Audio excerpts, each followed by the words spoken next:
Well, there are a number of good reasons why judges can't speak to the public about an active case. Now, it is something that's a matter of frustration because members of the public are used to being able to speak to politicians, the police, or even governors, the president, or the press about cases that are going on.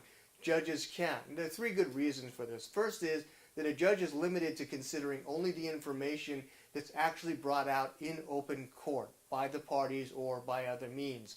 Second reason is everything that happens in court has to be public. There are no secrets in court. And that's a tradition that dates back to 1602 when Sir Walter Raleigh was convicted of treason based solely on letters that were written about him and sent to the court that the other attorneys or barristers at the time weren't allowed to question.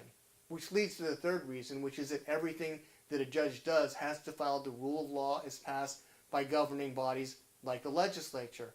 That way the rules of law are all public, all the evidence is public, and all the arguments are public, and the process is kept fair because everything that the judge bases the decision on is kept public and out in the open.